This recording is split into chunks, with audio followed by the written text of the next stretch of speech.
Hello আমার প্রিয় ছাত্রছাত্রী বন্ধুরা, আমি তোমাদের অমিতাভ স্যার। সবাইকে আমার YouTube channel practical and theory ক্লাসরুমে স্বাগত জানাচ্ছি। আজকে তোমাদের জন্য অ্যাসিড র্যাডিক্যালের একটা খুব গুরুত্বপূর্ণ পরীক্ষা করে দেখাবো। তোমাদের সিলেবাসে যে অ্যাসিড র্যাডিক্যাল আছে তার মধ্যে সালফাইড বা H2- এই র্যাডিক্যালটার আজকে কিছু টেস্ট আমি দেখাচ্ছি। একদম প্রথমেই ড্রাই টেস্ট করে দেখাচ্ছি, যেটা থেকে তোমরা খুব সহজেই আইডেন্টিফাই করতে পারবে যে এর মধ্যে সালফাইড আছে। একটা টেস্ট টিউব নিয়ে তার মধ্যে শুকনো টেস্ট টিউব নেবে, ড্রাই টেস্ট যেহেতু, তার মধ্যে তোমরা নিয়ে নেবে কিছুটা সালফাইড সল্ট। আমি এখানে তোমাদের নন স্যাম্পল হিসেবেই করাচ্ছি, খুব বেশি নেবে না, বিচ্ছিরি গন্ধ বেরোবে। যাই হোক, এবার এটাকে সাইডে সরিয়ে রাখলাম। আর একটা পেপারে লেড অ্যাসিটেট রেডি রাখবে একদম। আমি এখানে লেড অ্যাসিটেট একটা ব্লটিং পেপারের মধ্যে দিয়ে রেডি করে রাখছি। এটা অবশ্যই ব্লটিং পেপারের মধ্যেই করবে, ঠিক আছে? এমনি রেডি করে রাখলাম জাস্ট।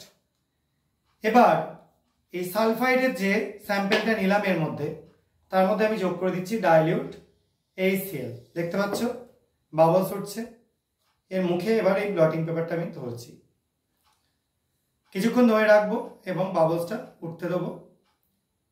দেখো ব্লটিং পেপারটা সবাই দেখতে পাচ্ছ ব্রাউনিশ হয়ে গেছে। কেন হলো এটা? কারণ যখন আমরা এখানে সালফাইডের একটা যে কোনো স্যাম্পেল নিয়েছি, তার মধ্যে অ্যাসিড যোগ করাতে H2S তৈরি হলো, হাইড্রোজেন সালফাইড, যেটা এরকম সিক্ত বা ভিজে একটা লেডের সল্ট ছিল এর মধ্যে, লেড অ্যাসিটেট, সেটা দেওয়াতে কালো হয়ে গেল। কারণ লেড অ্যাসিটেট H2S এর সাথে রিয়াকশন করে লেড সালফাইড তৈরি করে, PbS তৈরি করে, যার জন্য এরকম ব্রাউনিশ হয়ে গেল। তো এটা ড্রাই টেস্ট। এখানে তুমি এরকম করে গন্ধটা নিলে H2S এর গন্ধ পাবে। এটা থেকেও তোমরা কনফার্ম হয়ে যেতে পারো যে এখানে সালফাইড আছে। কিন্তু ড্রাই টেস্ট কোনোদিনই কনফার্মেটিভ টেস্ট না, নিশ্চয়ক পরীক্ষা না।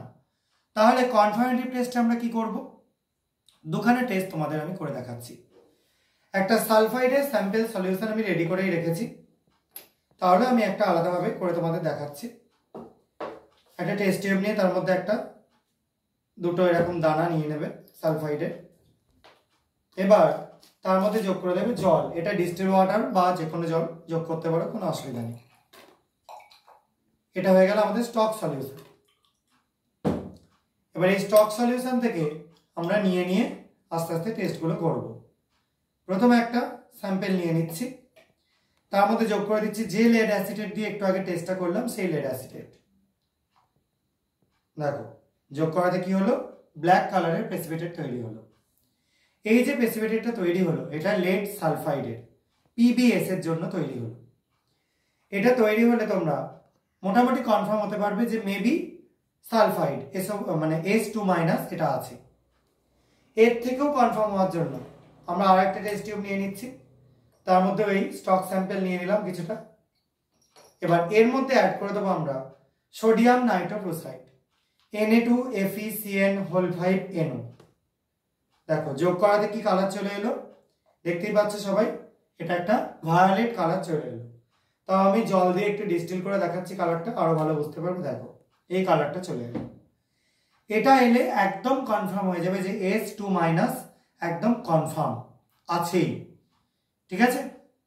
তো তোমাদের H2- এর একদম কনফার্মেটিভ টেস্ট হচ্ছে এই টেস্টটা। এবার এই যে দুটো স্যাম্পেল আমরা পেলাম, এই দুটো, একটা PbS আর একটা এখানে আমরা যখন সোডিয়াম নাইট্রোক্লোরাইড দিলাম তখন Na4FeCN5NOS এরকম একটা কম্পাউন্ড তৈরি করলো।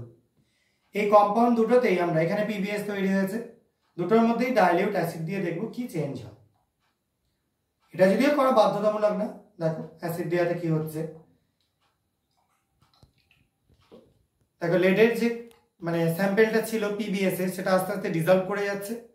এবার একটা হোয়াইট টার্বিড তৈরি করছে, একটু ঘোলাটে দেখো একটা মেটেরিয়াল তৈরি হয়ে গেছে, একটু সামান্য টার্বিড সাদাটে। এটা হচ্ছে PbCl2 তৈরি হওয়ার জন্য এটা হচ্ছে।